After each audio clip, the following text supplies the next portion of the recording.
સમાચારોમાં જો મહત્વના સમાચારની વાત કરીએ તો કચ્છ જિલ્લા ભાજપના પૂર્વ પ્રમુખ જયંતિ ભાનુશાળીની હત્યા કરાઈ છે। અજાણ્યા શખ્સે ભાનુશાળીની આંખમાં અને છાતીના ભાગે ગોળી મારીને હત્યા કરી નાખી છે। જયંતિ ભાનુશાળી સયાજી નગરી એક્સપ્રેસમાં સવાર હતા અને ટ્રેન મારફતે તેઓ મુંબઈ જઈ રહ્યા હતા। ટ્રેન નંબર 19116માં ભાનુશાળી સવાર હતા। ટ્રેન કટારિયા સુરજબારી પાસેથી પસાર થઈ રહી હતી ત્યારે તેમની હત્યા કરાઈ છે।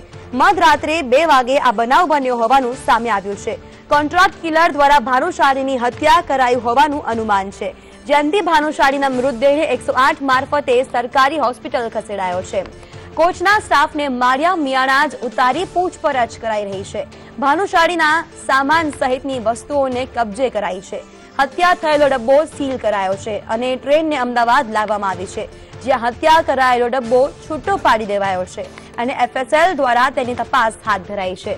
જયંતિ ભાનુશાળી સાથે કોચમાં હાજર પવન મૌર્યની પણ પૂછપરછ થઈ રહી છે। આ સમગ્ર ઘટનામાં જયંતિ ભાનુશાળીના પરિવારે છબીલ પટેલ પર હત્યાનો આરોપ લગાવ્યો છે। રાજકીય કિન્નાખોરીમાં ભાનુશાળીની હત્યા કરાઈ હોવાનું અનુમાન છે।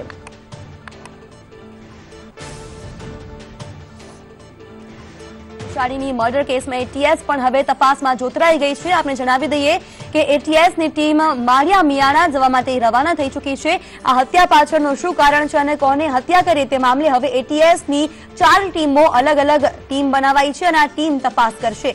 એટીએસની ટીમ જુદા જુદા પાસાઓની ઝીણવટપૂર્વક હવે તપાસ હાથ ધરશે।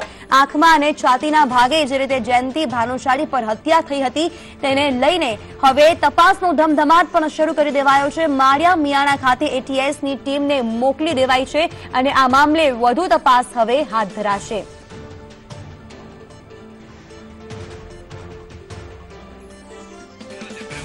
તો આ સંવાદદાતા મનોજ અગ્રાવત જોડાઈ ચૂક્યા છે। મનોજ, જે રીતે જયંતિ ભાનુશાળીની હત્યા કરી દેવાઈ છે આની પાછળ રાજકીય કિન્નાખોરી પણ સામે આવી રહ્યું છે। તેમના પરિવારજનો અનેક આક્ષેપો લગાવી રહ્યા છે। એટીએસની ટીમ હવે તપાસ માટે રવાના થઈ ચૂકી છે। શું છે વધુ અપડેટ? જે સૌથી મોટો હાલ સવાલ એ છે કે જે જયંતિ ભાનુશાળીની હત્યા કોણે કરી તેના પર હવે સમગ્ર તપાસ એજન્સીઓ છે તેનું ધ્યાન કેન્દ્રિત કરવામાં આવ્યું છે। એટીએસની અલગ અલગ ટીમો, ક્રાઇમ બ્રાન્ચની અલગ અલગ ટીમો છે તે વર્ગ પ્રમાણે તેમણે વિભાગ પાડી દીધા છે।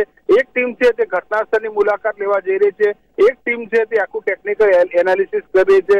સાયબરની વાત કરીએ તો જે ઘટના સ્થળથી લઈને જે જયંતિ ભાનુશાળીની જે પ્રવાસની સફરથી લઈને જે મર્ડર થયું ત્યાં સુધીના જે મોબાઈલ કોલ ડિટેલ હોય આ તમામ લોકોનો ડેટા છે તે હાલ એકત્રિત કરવામાં આવી રહ્યો છે। એ જે મોબાઈલ ડેટા આવશે, કોલ ડિટેલ આવશે, તેના આધારે છેલ્લે જે લોકેશન કયા પરફેક્ટ જે ટાવરમાં હતું તેનું એક એનાલિસિસ થશે। બીજી ટીમ છે તે એલસીબીમાં જે સાથે મૌર્ય હતો તેની પૂછપરછ કરવામાં લાગી છે। ત્રીજી ટીમ છે તે ઘટનાસ્થળ જે ડબ્બો હતો તેમાં કયા કયા મુસાફરો હતા, કયા તેમની સાથે હતા, છેલ્લે કોણ ઉતર્યું હતું, આ તમામ બાબતોની ટીમોની આ ચકાસણી શરૂ કરી છે। આમ 5 થી 6 ટીમો છે તે માત્ર ને માત્ર ફોકસ જયંતિ ભાનુશાળીના મર્ડરના જે ભેદ ઉકેલવામાં લાગી ગઈ છે। ચોક્કસ જયંતિ ભાનુશાળીની હત્યા પર હવે રાજકારણ ગરમાતું જઈ રહ્યું છે, સાથે જ અનેક સવાલો પણ થઈ રહ્યા છે। કાયદો અને વ્યવસ્થાને લઈને પણ મનોજ સવાલો ઉઠ્યા છે। જરૂરથી જે પેપર લીકનો કાંડ હતો ત્યારે પણ જે આક્ષેપો પ્રતિ આક્ષેપો શરૂ થયા હતા, સરકાર ઉપર આંગળીઓ ચીંધાતી, પણ જયારે આરોપીઓ એક બાદ એક પકડાવા લાગ્યા ત્યારે આ પ્રકારના આક્ષેપો બંધ થયા હતા। તેવી જ વાત હવે આ છે કે જે એટીએસ જે ક્રાઇમ બ્રાન્ચ પેપર લીકના જે પગેરું સુધી પહોંચી હતી એ ટીમો હવે આ બીજા સૌથી મોટા મર્ડર મિસ્ટ્રીમાં લાગી છે કે જયંતિ ભાનુશાળીનું આખરે હત્યા કોણે કરી। જે રીતે વારંવાર છબીલ પટેલ તરફ જે આંગળીઓ ઉઠી રહી છે, બધું છબીલ પટેલ છે તે હાલ વિદેશમાં હોવાની વાત છે। જે રીતે પરિવારે પણ જે નામ આપ્યું છે કે તેમના દ્વારા તેમનો ભય હતો, પણ વાત એ છે કે જયારે અસલી હત્યારા કોણ, જેનું છબીલ પટેલના નામ લઈને અન્ય કોઈ વ્યક્તિ હત્યા કરી ગયું છે કે આ તમામ જે પાસાઓ હાલ એટીએસ છે, ક્રાઇમ બ્રાન્ચ છે, રેલવેની જે ટીમો છે, આ તમામ બાબતો ઉપર હાલ મુખ્ય ફોકસ કરે છે। તેમનું મૂળ એ છે કે જે શૂટ આઉટ એટલે કે એ પોઈન્ટ બ્લેન્કથી જે હત્યા કરી એ માત્ર ભાનુશાળીને મારવા માટે જ આવ્યા હતા। જોકે તેમની સાથે બીજું કોણ હતું એક સૌથી મોટો હાલ તપાસનો વિષય છે, કારણ કે ભાનુશાળી જયારે સવારી જે પ્રવાસ જે ટ્રેનમાં હતા તેમની સાથે એક આઈ વિટનેસ હતો તે મૌર્ય હતો। જોકે જયારે ફાયરિંગ થયું ત્યારે મૌર્યની પણ હાજરી નથી। આમ અનેક સવાલો છે ત્યાં મર્ડર મિસ્ટ્રી પર ઉઠી રહ્યા છે તે હાલ આ તપાસ ટીમો લાગી ગઈ છે ઘટનાને લગતા પુરાવા એકત્રિત કરવામાં।